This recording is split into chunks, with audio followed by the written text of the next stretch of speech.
Hello and welcome to chapter 10 of Sheep Pig, and the title of this chapter is Get It Off by Heart, and it starts off with a lovely little picture. So, let's get cracking.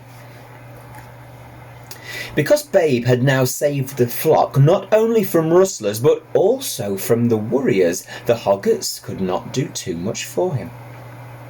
Because he was a pig, though Farmer Hoggart increasingly found himself thinking of pig as dog and fed him accordingly, they gave him unlimited supplies of what they supposed he could not have too much of, namely food. Because he was strong-minded and revelled in his newfound speed, he ate sparingly of it. Because there was always a lot left over, Fly became fat, and the chickens chubby, and the ducks dumpy, and the very rats and mice rolled happily about the stables with stomachs full to bursting. Mrs. Hoggart even took to calling Babe to the back door to feed him some titbit or other that she thought he might particularly fancy. And from here it was but a short step to inviting him into the house, which one day she did. When the farmer came in for his tea, he found not only Fly, but also Pig, lying happily asleep beside the Aga cooker. And afterwards, when he sat down in his armchair in the sitting room and switched on the television, Babe came to sit beside him, and they watched the 6 o'clock news together.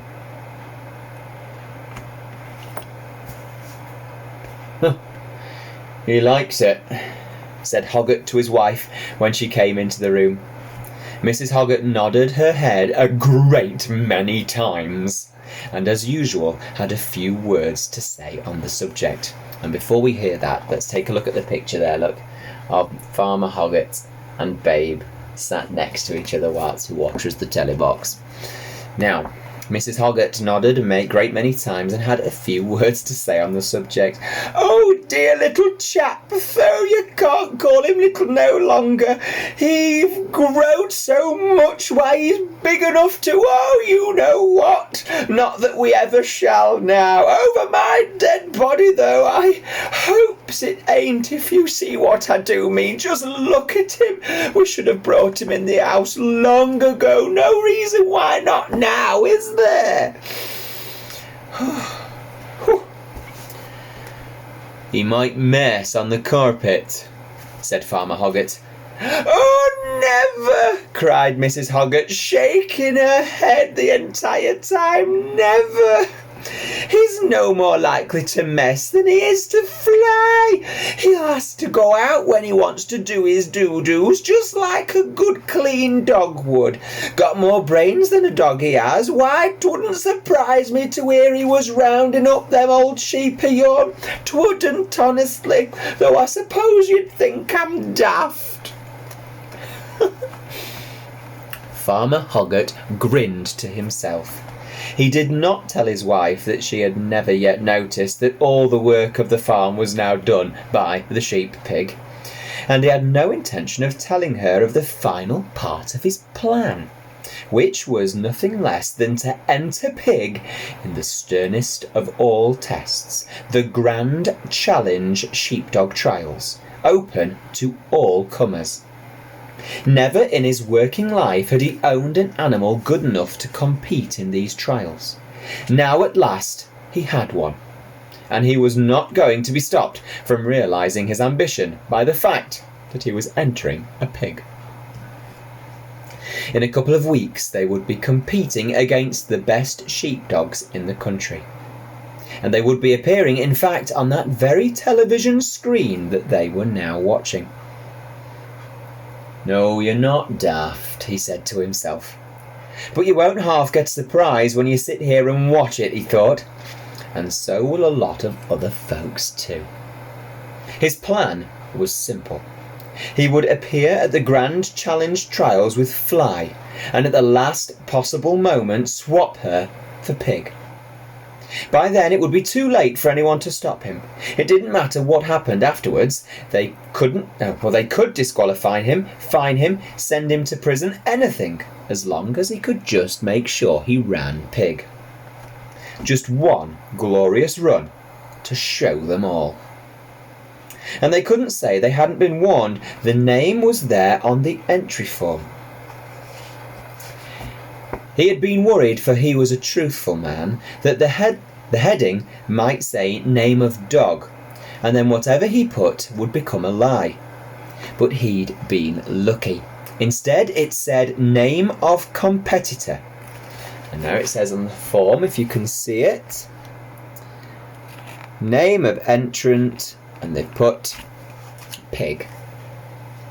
The simple truth. Shepherds usually give their dogs short names like Jip or Moss or Fly. It's so much quicker and easier than shouting Bartholomew or Wilhelmina. And though some might say Pig was a funny name, no one in their wildest dreams would guess the simple truth. The 2 weeks before the Grand Challenge trials were 2 weeks of concentrated activity. Apart from Mrs. Hoggart, who as usual was busy with household duties, everyone now knew what was going on. To begin with, Hoggart altered the practice course, cutting out all the frills like the plank bridge over the stream and building a new course as like as possible to what he thought they might face on the day. As soon as Fly saw this, she became convinced that the plan which she had suspected was actually going to be put into operation, and she told the sheep with whom she was now on speaking terms. Every night, of course, she and Babe talked endlessly about the coming challenge before they settled to sleep. In the stable still, though the Hoggarts would have been perfectly happy for Babe to have slept in the house, so well-mannered was he. Thoughtful as ever, Babe was anxious, not about his own abilities, but about his foster mother's feelings. He felt certain she would have given... Sorry, just swallowed a bit of spit. Nice. We'll try that one again. Thoughtful as ever, Babe was anxious, not about his own abilities, but about his foster mother's feelings. He felt certain she would have given her dog teeth to compete in the national trials, the dream of every sheep dog. Yet she must sit and watch him, the sheep pig. "Are you sure you don't mind, Mum?" he asked. Fly's reply was as practical as ever. "Listen, Babe," she said. "First of all, it wouldn't matter whether I minded or not. The boss is going to run you, no doubt of it. Second, I'm too old now and too fat. And anyway, I was only ever good enough for small local competitions. And lastly, I'll be the happiest collie in the entire world if you win. And you can win." "Do you really think so?" "I'm sure of it," said Fly firmly, but all the same she was anxious too, about one thing. She knew that the sheep pig, speedy as he now was, would still be much slower than the dogs, especially on the outrun. But equally she was confident that he could make up this time by the promptness with which the sheep obeyed his requests. Here, at home, they shot through the gaps or round obstacles as quick as a flash, never putting a foot wrong. The ones to be shed-nipped out of the ring like lightning, and the final penning, they popped in an instant. In the instant the boss opened the gate. But that was here, at home. What would strange sheep do? How would they react to Babe? Would he be able to communicate with them in time? For there would be none to waste. She determined to ask the flock, and one evening, when Babe and the boss were watching television, she trotted off up the hill. Since that first time when she had been forced to speak civilly to them, they no longer cried "Wolf!" at her, and now they gathered around attentively at her first words that were carefully polite. "Good evening," said Fly. "I wonder if you could be kind enough to help me. I've a little problem." And she explained it, speaking slowly and carefully, for sheep are stupid, she said to herself. Nobody will ever persuade me otherwise. "You see what I mean?" she finished. there they'll be, these strange sheep, and I'm sure they'll do what he tells them. Asks them, I mean, eventually, but it'll all take time, explaining all these things. The last creature they'll be expecting to see is a pig, and they might just bolt at the sight of him before he even gets a chance to speak. "Password," said several voices. "What do you mean?" Fly said. "Password, password, password," said many voices now, speaking slowly and carefully, for wolves are stupid, you see. They said to themselves, nobody will ever persuade us otherwise. "What our babes got to do..." Oops, that's a sheep's voice, sorry. "What our babes got to do," said one, "is to learn what all of us learned when we was little lambs." "'Tis a saying, see," said another, "as lambs do learn at their mother's hocks.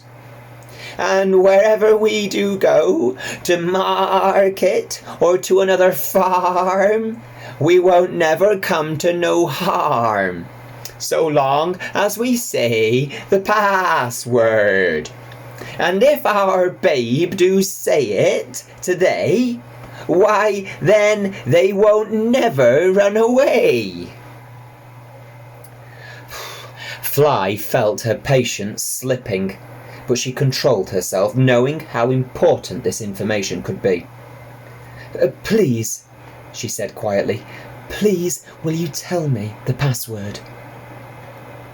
For a long moment the flock stood silent, the only movement a turning of heads as they looked at one another. Fly could sense that they were nerving themselves to tell this age-old secret, to give away to a wolf, of all things, this treasured countersign.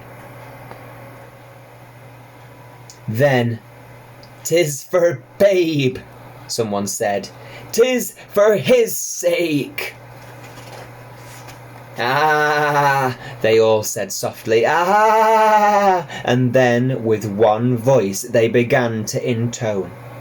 "I may be ewe, I may be ram, I may be mutton, may be lamb, but on the hoof or on the hook, I bain't so stupid as I look." Then, by general consent, they began to move away, grazing as they went. "Is that it?" called Fly after them. "Is that the password?" And the murmur came back, "Ah!" "But what does it all mean?" And that's exactly what Fly said too. "But what does it all mean, Mum?" "All that stuff about I may be you. In other words, I don't understand. It doesn't make sense to me." "It doesn't matter, dear," said Fly. "You just get it off by heart. It may make all the difference on the day." There we go, the end of chapter 10. That was a big one. And finally, the sheep have communicated with Fly and told them their password. Will it or won't it help Babe when it comes to the Grand Sheepdog Trials? You'll have to tune in for chapter 11 and see what happens.